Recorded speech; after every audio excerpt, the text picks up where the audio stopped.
প্রশান্ত দাস।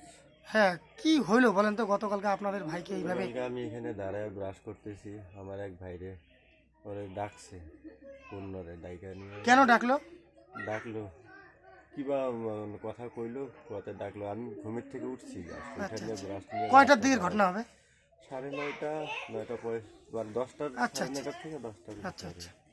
আমি দেরি করে উঠি, আমি থাকিও না এখানে, বাইরেই থাকি। আমি কোথায় থাকেন? গুয়াহাটি থাকি। আচ্ছা আমি তার আগের দিনে আসছি, এখানে ঘুমায় আর এসে ঘুমের থেকে উঠলাম, এখানে ব্রাশ করে নিয়ে ওরা কথা বলতেছে। আচ্ছা আচ্ছা। কথা বলছে, বললো আমি ব্রাশ করতে আছি রাস্তায় দাঁড়া, হঠাৎ করে ধরে নিয়েই এইভাবে তলে পড়ে গেল।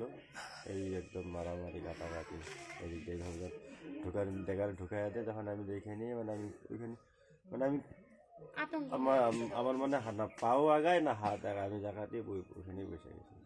মানে তুমি কি করতে হবে বুঝতে পারছো না, মানে একটা বলা চলে যে অজ্ঞান হওয়ার মতোই, তাই না? আগাইতেও পারছো না, পিছুতেও পারছো না। আমি জায়গাতেই ওইখানেই বসে গেছি। তারপরে যখন লোকজন এসে নিয়ে সারাসারি করে দিল, তখন দেখি ভাই মেডিকেলে সাথে সাথে নিয়ে গেলাম। নিয়ে যাওয়াতে তারা তো ডাক্তারে বললো নাই।